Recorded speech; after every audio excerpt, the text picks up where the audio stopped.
ሰቅሎ ለክብር ጠርቷል በመድኃኔዓለም አዳም ድኗል።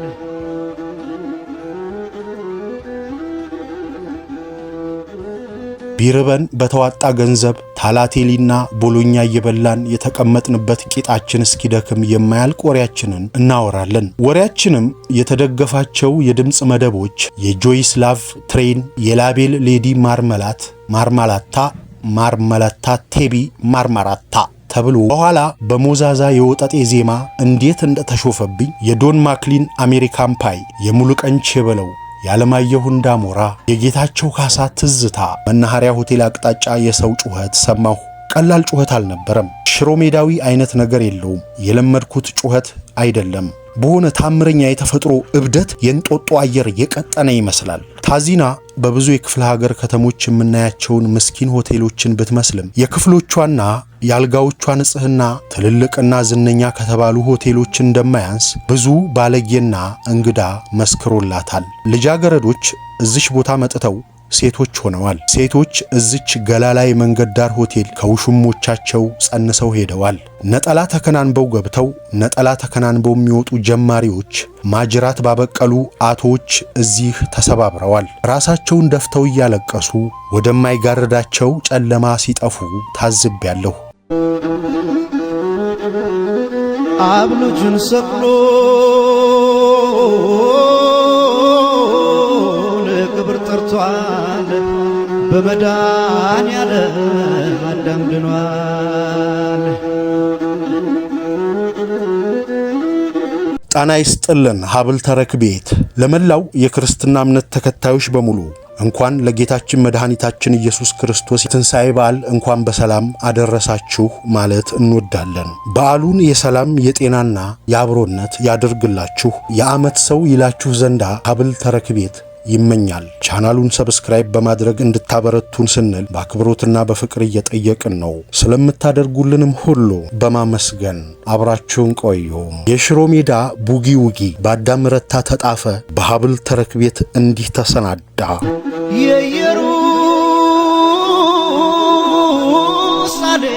የኢየሩሳሌም ገዳም ቄስ አማን ሲል ያድራል ሲቀድስ።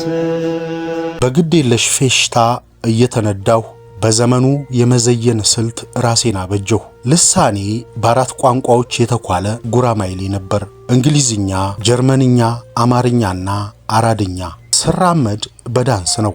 የምለብሰው እንደ ሆሊውድ አክተሮች ነበረ። ከላይ ላይ እንደ ቆዳ ልክክ ሚል ጀርሲ ሸሚዝ ካለበስኩ ያውም ባለሪጋ ረጅም ኮሌታዎቹንም ነፋስ እንደ ኮባ ሐመልማል እየገለበ አይኖቼ ስር ካላርገበገባቸው የቤል ቦልተሙ ሱሪ ስፋት አቧራ እያስነሳ ተላላፊ ካረበሸ በዚህም ትምህርት እንደኔ ዘመነኛንን ባይ ልጃገረዶች ከወረዳ ወረዳ አይተው ካልማለሉልኝ ከብልቶቻችን ሁሉ አይናችን ሳይበረታ ይቀራል። ግን አፍሮዬ በየአቅጣጫው እንደ ጭራሮ ቆሞ ሳበጥረው ቀለም ሲስ ካላፍለቀለቀ ያማረብኝ አይመስለኝም ነበር። የዘመኑ ቀለም እንደዛ ነው። እያንዳንዱ ዘመን የራሱ መረብ አለው፣ ወጣት ጠልፎ አባላት የሚያራባበት። ይሄንን አላመለጥኩም፣ ለማምለጥም አላሰብኩም፣ ለማምለጥም ማሰቢያው አልነበረኝም። በሚመች ጊዜ ከመሰሎቼና ከድሜ ኩዮቼ ጋራ ብዙ ጊዜ ፒያሳ ትሪያኖን ካፍቴሪያ ወይ ክሪያዚስ ተያይዘን እንሄዳለን። በቂጥ ልመው የበለዙ በልዘው የላሙ የጣሊያን እንጨት ወንበሮች ላይ ተቀምጠን ሆዳችንን በቡና በወተት እየነፋን ብዙዎቻችን ገና 13 ያልሞላን የጎረምሳ ጅር እኔ ዳንኤል ጧት ማታ ስለ ሪቮሉሽን የሚያወራልን ማርክሲስት ነኝ ባይ ናትናኤል ፊልም አምላኪ ፊልሚስት ነው እንለው ነበር። ደብተራው እዝራ ያለ ቡና አይጠጣም፣ ቡና ያስለመደኝ እሱ ሳይሆን አይቀርም። አሰማሃኝ እንደ አሜሪካው ተዋናይ እንደ የል ብራይነር የሚራመድ እንደ የል ብራይነር የሚናገር እንደ የል ብራይነር ጭንቅላቱን የሚላጭ አማን ምን ነው ሽንት የወጠረሽ ትመስያለሽ ያለው ደበበ ጀምስ ብራውን ነኝ የሚል እያለ በተለይ ሞቅ ካለው በኮፒ ጩኸቱ የሚያደነቁረን ግርማቸው እጅግ በጣም ጓደኛዊ የሆነ ጓደኛ የቢትልሶችን ዘፋኝ ብሪያን ጆንሰን ለመምሰል ፒጃማውን እንኳን የቢትልስ ሹራብ የሆነ የዝናሽ ወንድም ጥላዬ ትንሽ ጥፍሩን አሳድጎ በሱ አናቱን እያከከ በዝምታ ተቀምጦ አብሮን የሚጠጣና እስኪ ካሽ ግፊ ሲባል ሳይከራከር ጠረጴዛ ላይ የተጠቀለለች ባውንድን ቁጭ የሚያደርግ ተስፋዬ ቤቱ ግቢ 2-3 ባስኬትቦል የማያጣ የስፖርት ወሬ የሚወድ ቸርነት ጣጤ ካልሰከረ ቅዳሜ ቶሎ የማያልፍለት አማንቶራ የሆነ በዚህ ስም የሚጠራ የሁለተኛው ዓለም ጦርነት ፊልም ነበረ። በሬዲዮ ቶራ ቶራ እያለ ማስታወቂያ የሚናገረውን ሰውዬ ሴት ልጅ ሊጠብስ ሲለፋ ደርሰንበት የአባቱን ስም መረሳን ቀንሰን አማንቶራ አልነው። በተጨማሪም አፉን ሞልቶ በፖለቲካ ከናንተ የበሰልኩ ነኝ የሚል ልዑል እጅግ በጣም ብሪሊያንት የተባለ የእንግሊዝ ስኩል ተማሪና ገርማሜ በቅጽል ስሙ ሼክስፒር እምንለው የጸጋዬ ገብረ መድኅንን ሃምሌት በቃሉ የሚያንቸፈችፍልን የተፈሪ መኮንን ተማሪ አለቃ ገብረሃናን የሚያዳንቅ ንጉሠ ነገሥት ኃይለ ሥላሴን የሚያጣጥል ስንት ቀልዶች ከምላሱ አሸንዳ ፈሰሱ። እሱንም ማያውቅ ማን ነበር? በሸሚዜ ደረት ኪስ ሲጋራችንን ያዥ እኔ ነበርኩ። ሌሎች ወላጆቻቸውን፣ የወላጆቻቸውን ዘመዶች፣ የወላጆቻቸውን ወዳጆችና ራሳቸውን ይፈራሉ። አንዳንዴ ደፋርነትና ምናገባችሁ ማለት ሲያምረኝ ጆሮዬ ላይ ግራና ቀኝ ያልተለኮሱ ዊኒስተን ሲጋራዎችን እሰንግና በፒያሳ፣ በቸርችል ጎዳና፣ በቼንቴሮ፣ በኤኔሪኮ፣ በፒኮክ፣ በፍላሚንጎና በመሳሰሉ ቦታዎች ሳነጅብ ቆይቼ ገና ካሁኑ ያጤሳል ምን ልሁም ብሎ ነው ብለው የሚያስቡ ባዕዳን እንደ ልጅ ገላምጠውኛል። ሰፈሬ ስመለስ ግን ያው ቡካቴ ይመጣብኝና አውርዳቸዋለሁ። ታዲያ ቡና በወተታችንን ማኪያቷችንን እየለጠጥን ቢርበን በተዋጣ ገንዘብ ታላቴሊና ቦሎኛ እየበላን የተቀመጥንበት ቂጣችን እስኪደክም የማያልቅ ወሬያችንን እናወራለን። ወሬያችንም የተደገፋቸው የድምፅ መደቦች የጆይስ ላቭ ትሬን፣ የላቤል ሌዲ ማርማላታ ቴቢ ማርማራታ ተብሎ በኋላ በሞዛዛ የወጠጤ ዜማ እንዴት እንደተሾፈብኝ የዶን ማክሊን አሜሪካን ፓይ፣ የሙሉቀን ቼበለው፣ የዓለማየሁ እንዳሞራ፣ የጌታቸው ካሳ ትዝታ፣ የጂሚ ክሊፍ ፓወር ኤንድ ግሎሪ፣ የፎንቴላ ባስ ሬስኪዮ ሚ፣ ይችን ዘፈን ስወዳት የነበረው ሬስኪው ሚ ዳዳዳዳ፣ የሰይፉ ዮሐንስን መላመላ፣ የሙላቱን ጃዝ፣ የአይቤክስ ባንድ ትራምፔት፣ የምኒልክ ወስናቸው አደረች አራዳ፣ የጌታቸው መኩሪያ ሳክስ፣ የጥላሁን ስትሄድ ስከተላት፣ የተክሌ አድኃኖም ጊታርና ሌላ ማአት እየሰማን ወይም እያልሰማን ወይም ለማንጎራጎር አንዱ ሞክሮ ስንተራረብ ዘፍነሽ ሞተሻል እንጥልሽን ተመርመሪ ለማልቀሻ አሳትሚው ጂሰስ አሳመምከን፣ ምን አደረግንህ፣ ምን በደልንህ ምናምን ወሬያችን ሲከስም የሶልና የብሉስ ዜማ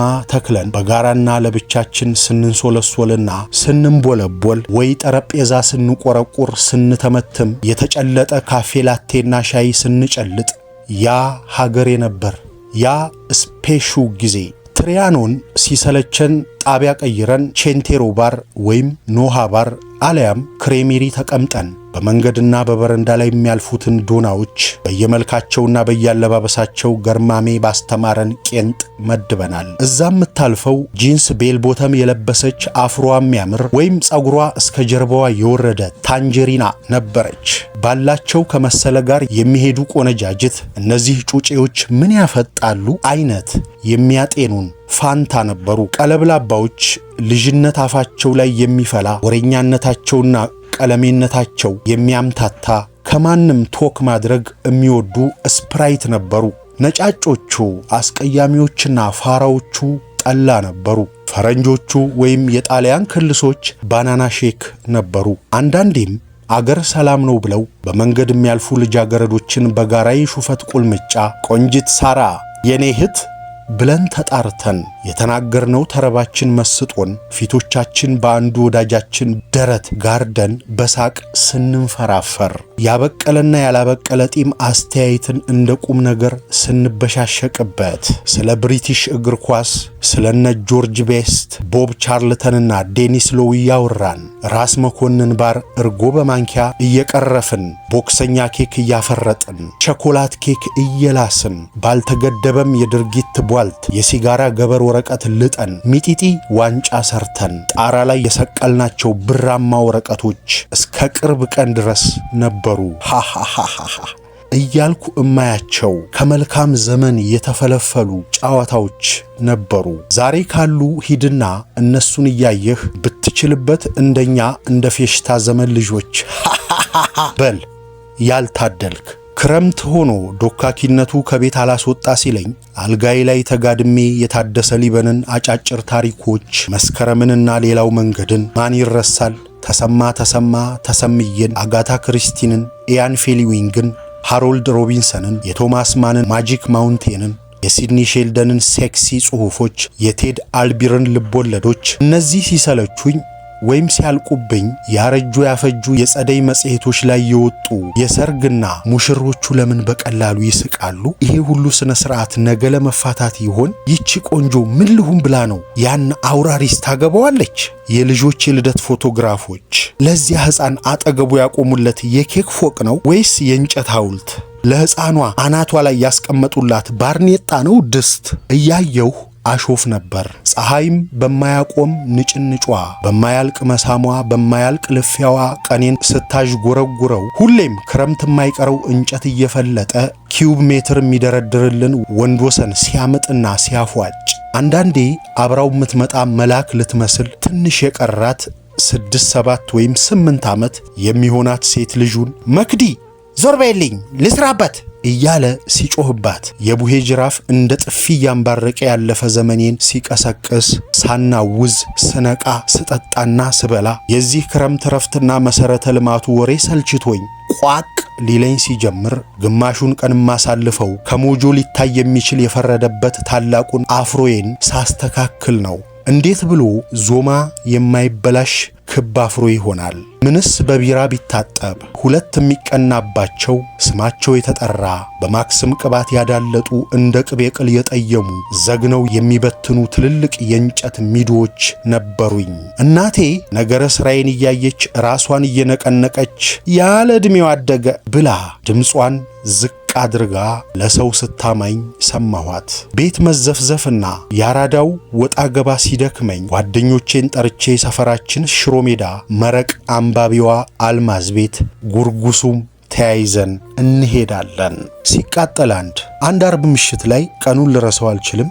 ከትምህርት ቤት መጥቼ ዕቃዬን አልጋ ላይ ወሩሬ ከዝራ ጋር ለመጫወት ታዚና ሆቴል ሄድኩ። ታዚና በብዙ የክፍለ ሀገር ከተሞች የምናያቸውን ምስኪን ሆቴሎችን ብትመስልም የተወዳጅነቷ መሰረት ከከተማው መሃል ወጣ ያለችና ደንበኞች ማንም ሳይታዘባቸው የፈለጉትን ማድረግ የሚችሉበት ቦታ በመሆኗ ነው። የክፍሎቿና የአልጋዎቿ ንጽህና ትልልቅና ዝነኛ ከተባሉ ሆቴሎች እንደማያንስ ብዙ ባለጌና እንግዳ መስክሮላታል። ልጃገረዶች እዚሽ ቦታ መጥተው ሴቶች ሆነዋል። ሴቶች እዚች ገላላይ መንገድ ዳር ሆቴል ከውሽሞቻቸው ጸንሰው ሄደዋል። ነጠላ ተከናንበው ገብተው ነጠላ ተከናንበው የሚወጡ ጀማሪዎች ማጅራት ባበቀሉ አቶች እዚህ ተሰባብረዋል። ራሳቸውን ደፍተው እያለቀሱ ወደማይጋርዳቸው ጨለማ ሲጠፉ ታዝቤያለሁ። የተወራውን ሁሉ አይቻለሁ። ሆቴሏ 12 መኝታ ክፍሎች፣ አንድ ትልቅ አዳራሽና ባር አላት። ባሩ ውስጥ 6 አዳዲስ ባለጌ ወንበሮች አሉ። የተቀሩት ወንበሮች የዛገ የብረት ቢጋር ያላቸው ጣውላ ወለል ላይ ሲንፏቀቁ የሚረብሹ ብዙ ጊዜ ሰው የማይቀመጥባቸው ነበሩ። እንግዶች ብዙውን ጊዜ ምግብ የሚያዙት መኝታ ክፍል ገብተው ነው። ሁሉም ያሉት ከሆቴሉ ጀርባ ሲሆን ከፊት ለፊታቸው የመኪና ማቆሚያ ሰፊ ኮረኮንች አለ። በስተቀኝ አልጋ አከራዩ ጌቾ የማይለቀውን ጦር ማስቲካ እያላመጠ ደንበኛ የሚጠባበቅባት ቢሮ አለች። እዚች ነጠላ ክፍል መቃል ላይ በአማርኛ ቢሮ በእንግሊዘኛ ደግሞ ኦፊስ የተጻፈባት ማስመሪያ የመሰለች የቆርቆሮ ሰሌዳ ተሰቅላለች። የቢሮዋ ስፋት 3 በ4 ቢሆን ነው። በስተግራ አንድ ጠቆር ያለች የእንጨት ወንበርና ከጎኗ ደግሞ የእሷን አይነት መልክ ያላት አሮጌ ጠረጴዛ አለች። እዚች ጠረጴዛ መሃል ትልቅ የክርታስ ልባስ ያለው መዝገብ አለ። የመዝገቡ የወረቀት ቅጠሎች ሁልጊዜ ደርዞቹ የባዘቱ አመዳም ናቸው። አንደኛው ግድግዳ ላይ 2 ዓመት ያለፈው በጥቁር ጠቃጠቆች የተሸፈነ የአየር መንገድ ካሌንደር አለ። ግድግዳዎቹ ሁሉ በየዓመቱ ቤዥ ቀለም ይቀባሉ። ጌቾ ኪሱ በየጊዜው እየተዘነተረ በየጊዜው በመርፌ የሚሰፋው አረንጓዴ የቲትሮን ካፖርታ ከጧት እስከ ማታ ይለብሳል። ከሱ ቢሮ ጎን እዝራ ሆቴል ስራ ላይ ከሆነ ቀይና ጥቁር ቀለም ያላት በኋላ ሐምራዊ ቀለም የቀባት የስፖርት ብስክሌት ቆማ ትታያለች። ከጀርባ በኩል ጠባብ የሆነች ሰፈርተኛና ቤት አውቅ የሚያልፍባት እንደ ነገሩ የተሰራች በቆርቆሮ በር የተከለለች ቀዳዳለች።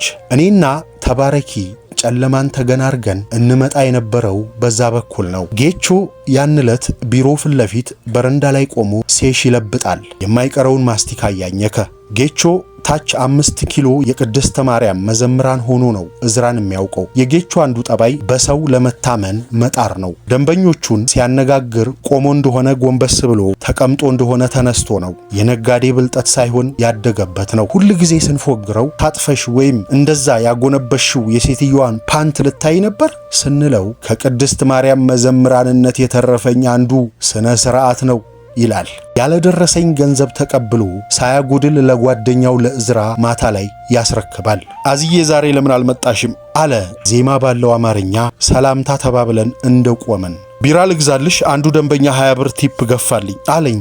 ቀጠለና 20 ብር አባትህ ነው ምንድን ነው? ማን ይጠላል? አምጣው አቦ፣ ይበርዳል አይደል? አያምርብህም፣ ግፋልኝ። ተወኝ ባክህ፣ ዘመኑ ያስጤሳል ያናግራልም። አንድ አሮጌ የኤሌክትሪክ ማሞቂያ ገዝቻለሁ። አሮጌ ነው ግን እሷን ተግ አደርግልሃለሁ። እዝራን አይቼው መጣሁ ቢራውንም ይዤ አልኩና ብር ተቀብየው ወደ ቡና ቤቱ ሄድኩኝ። እዝራ ማድቤት ከሁለት ሴት ሰራተኞች ጋር ቆሞ ስላረረ ወጥ ያወራል። ሰላም ተባብለን ግን ሲያወራኝ ፋታ አልነበረውም። ወደ ባር ሄድኩና አንዷን አሳላፊ ቢራ እንድትሰጠኝ ጠይቄ እሱን እስክታመጣልኝ ሲጋራ እየጠበቅኩ ዞር ስል በቀኝ ጥግ ቴሌቪዥን ከተሰቀለበት ግድግዳ ስር አንድ መላጣ ቀጭን ሰውዬ ለብቻው ካርታ ሲጫወት አየሁ። ከፊት ለፊቱ ሙሉ ቡትሌ ቢራና ባዶ ብርጭቆ አለ። ልጅቷ የከፈተችልኝም ቢራ ይዤ ወደ ጌቾ ልሄድ መንገድ ጀመርኩና ወንድም አልኩ። ቀና ብሎ አየኝ። ካርታ እዛ ጋር ለምን አንጫወትም አልኩት። በዝምታ ላፍታ ከላይ እስከታች አየኝና ምን ትጫወታላችሁ አለ። የፈለከውን፣ ቁማር አይደለም ግን ትንሽ ሳንቲምማ ይኑርበት እናያለን። እየሳቀ ከተቀመጠበት ቡጥሌውን ብቻ ይዞ ተነሳ። ያልጠበኩት አይነት ቀጭን ረጅም ሰው ነው። ሲቆም እንደ አንቴና ተዘረጋጋ። ከቡጥሌው ጋር ብርጭቆውንም ደርቦ ለመያዝ አስቦ ከራሱ ጋር አንገራገረና እንደ ተጠጋኝ ካርታውን ኪሱ ከተተና አለማየሁ እባላለሁ ሊጨብጠኝ እጁን እየዘረጋ አላዛር አልኩት። በጣም ጠንካራ እንደ እንጨት የከረረ እጅ አለው። ስማችን አንድ ነው፣ በአይ ይጀምራል አለ። ቀሽም ፉገራ ብትሆንም ሳኩለት። ተያይዘን በጀርባ ወጣን። እዚህ አካባቢ ነህ? ከባህር ዳር ነው የመጣሁት። አዲስ አበባ ቀስ ብዬ ልግባ ብዬ ነው። ቀስ ብዬ ልግባ ብዬ ነው ብሎ ነገር ምንድን ነው? ገብቶ የለም። ሰፈሬ እዚህ ነው አልኩት። ጥሩ እንግዳ አስተናጋጅ ናችሁ።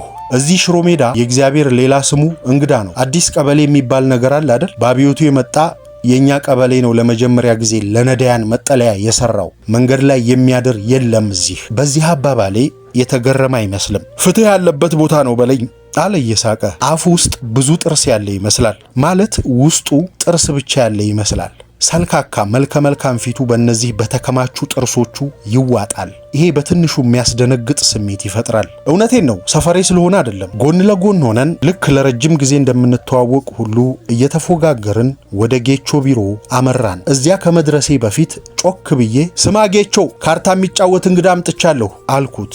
ጌቾ ከቢሮው ብቅ ብሎ አየንና ደግ ደግ ብሎ የጨረሰውን ሲጋራ ቡሽ በልማድ ወደሚወረውርበት ወሩሮ ካልተያዘ መኝታ ቤት ሌላ ወንበር ሊያመጣ ሄደ። ተቀምጠን ጌቾ አንዳንዴ እንግዳ ሲመጣ ለማከራየት መነሳቱ አልቀረም። ካርታ እየተጫወትን ወሬያችንን ቀጠልን። ሰውየው በዓለም ላይ የሚወደው ቦታና ሀገር ባህር ዳር ይመስላል። የጣና ሐይቅ አሳ ጥብስ ባይኑ እየመጣ የካርታ ጨዋታውን እንዳበላሸበት ይነግረናል። ከመሃል ቸርነት ካመሸበት አምሽቶ ወደ ቤቱ ሲያልፍ ነፃ ቢራ ስለተገኘ ብቻ አብሮን ሆነና ስንሳሳቅ፣ ስንተራረብ፣ ስንጫጫህ ቆየን። አለማየሁ ባሸነፈው በበላን በራሳችን 5 ብር የደህና አደሩ ቢራ ገዛልን። እኩለ ሌሊት ሩብ ጉዳይ ላይ ሰዓት እላፊ ከመድረሱ በፊት ሞቅ ብሎን ተለያየን። በሁለተኛው ቀን ላይ ማታ ተባረኪ ጓደኛዬን እጠይቃለሁ ብላ ወጥታ አምሽታ ከትደነቅ ያለሽ ጋር በረንዳ ላይ ቆመን እያወራን እስክትመጣ እንጠብቃታለን። ከምሽቱ 2 ሰዓት አልፏል። ይሄ የማታ መቀጣጠር አይሆንም ብላት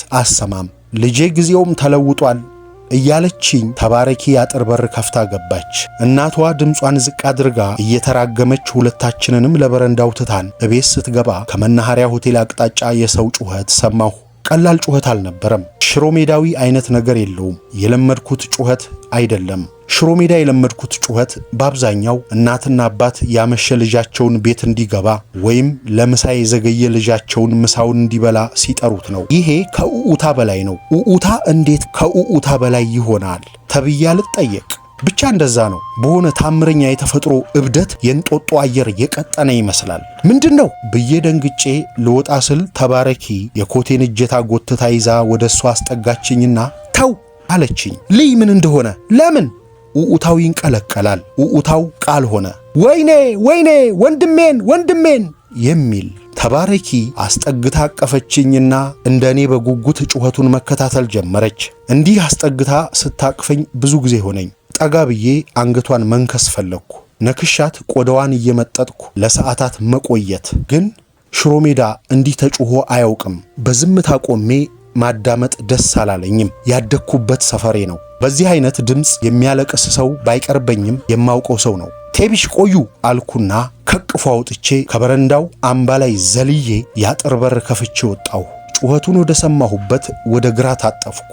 የነተባረኪን ግቢ አጥር አልፌ ወደ አስፓልቱ ስሻገር ኡኡታው ከዋናው ጎዳና ተገንጥላ ከተሰራሽ መንገድ እየመጣ እንደሆነ አየሁ። 1-3 መኪኖች በኔና በሚጮኸው ሰው መካከል ቆመው ማን እንደሚጮህ እንዳላይ ከለከሉኝ። የመጀመሪያውን የተባዕት ጩኸት ሴት ተቀላቀለችው። በቆመው የአንዱ መኪና ጀርባ ዙሬ አስፋልቱን አቋርጬ ስጨርስ መንገድ ዳር እግሮቹ ወደ አስፋልቱ ጭንቅላቱ ደግሞ ወደ ቦይ ሆኖ የወደቀ ሰው አየሁ። ከአስፋልቱ በኩል ስለመጣሁ በደብዛዛው የመንገድ ብርሃን የወደቀው ሰው ማን እንደሆነ መለየት አልቻልኩም። ቆሞ የሚጮኸውን ሰውዬና የምታለቅሰውን ሴትዮ ግን አውቃቸዋለሁ። እነሱን እንዳየሁ የልቤ ምት ላፍታ ሲቆም ተሰማኝ። እነዚህን ሰዎች ሲጮሁ ከዚህ በፊት አይቻቸው አላውቅም። ሌላ ፕላኔት፣ ሌላ አህጉር የገባሁ መሰለኝ። ህልም መሰለኝ። ላፍታ ቀጥ ያለው ልቤ በፍጥነት መንተክተክ ጀመረና አቅለሸለሸኝ፣ አዞረኝ።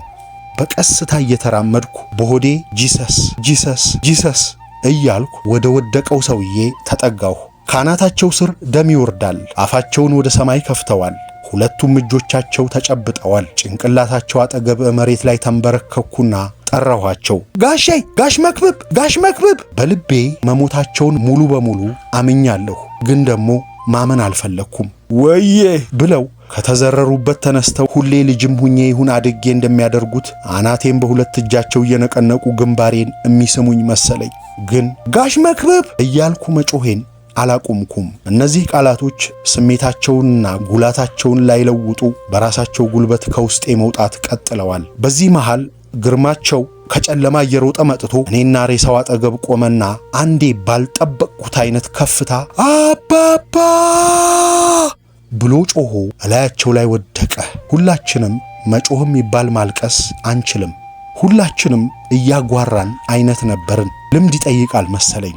እኔን ሳለቅስ አይቶኝ አያውቅም። እኔም ከዚያ በፊት ሲያለቅስ አላየሁትም። ሁለታችንም ድምጻችን ከፍ ብሎ አልቅሰን አናውቅም። ማን ይሆን እንዲህ በሚያምር መልክ ስናለቅስ ተደብቆ እያየ የሚስቅብን? 4 ሆነን እየያችንን ስናቀልጥ ሰው እየተሰበሰበ የሆነውን እያየ እየተያያዘ እየተጋባ ማን እንደሞተ ሲታወቅ አገር በኡኡታ ቀለጠ። እንደዛ እያለቀስኩኝ በሐሳቤ ሜዳ የሚመላለሱት መክብብ እጃቸውን ሱሪ ኪሳቸው ከተው እየተራመዱ ቆም ሲሉ ዞር ብለው አይተው ሲራመዱ ልጅ ጠርተው ከኮት ኪሳቸው ከረሜላ ለልጆች ሲሰጡ መንገድ ላይ ይወጡ ነበር። ከሱሪ ኪሳቸው መሐረብ አውጥተው የግንባራቸውን ላብ ሲጠርጉ እኛ ቤት መጥተው ከአባቴ ጋር ወሬ እያወሩ ከመኝታ ቤት እንድወጣ እየጮሁ ሲጠሩኝ እናቴን ሲተርቡ የኔ ቆንጆ የሚጠጣ አምጪልኝ እንጂ ምን አለ አንዲት ቀን አብረሽኝ ብትቀመጭ አትሞች ሲሉ እማማ ትንሹ ነገር ሁሉ ያስቃታልና ክትክት ስትል ይሄም ነው ያለቀስኩበት ጊዜ ትዝ አይለኝም። ያለቀስንባቸው የማይታወሱን ቀላልና ምክንያታቸው ደካማ ስለነበር ይሆናል። ባልችልበትም ነፍሴ የምትወጣ እስኪመስለኝ ምርር ብዬ አነባሁ። አባቴ ቤት አልነበረም። መኪና ያለው ሰው ፍለጋ ሰፈር ገባሁ። ከሩብ ሰዓት ሩጫ በኋላ ስመለስ መንገዱ ሁሉ በተሰበሰበ ሰው ተዘግቷል። በጥይት ተመተው ነው አሉ። ድምጽ የሌለው አፋፍሰን አንስተን ወደ የካቲት 12 ቃሃስ ሆስፒታል ይዘናቸው ወረድን። እግሮቼ የዚያን ሆስፒታል ግቢ ሲረግጡ የመጀመሪያ ጊዜ ነበር። በግማሽ ሰዓት ውስጥ መሞታቸው ተረጋግጦ ተመለስን። ለ7 ቀኖች ትምህርት ቤት ሳልሄድ ለቀስተኛ ሆኜ ተቀመጥኩ። እንኳን መማር ስለ መማር ማሰብ አስጠላኝ። ግርማቸው ተላጭቶ ጥቁር ባርኔጣ ሲያደርግ መክብብ እንዳባት የነበሩና እኔም አደረኩ። ድሮ ባርኔጣ ማድረግና ጸጉሬን መላጨት አልወድም፣ ግን እንዲህ በሕይወት መለልታ የመክብብ ሞት አንጓ ሆኖ ሲሰነቀር ሞት ፋሽን አስለወጠኝ። አብ ልጁን ሰቅሎ ለክብር ጠርቷል፣ በመድኃኔዓለም አዳም ድኗል።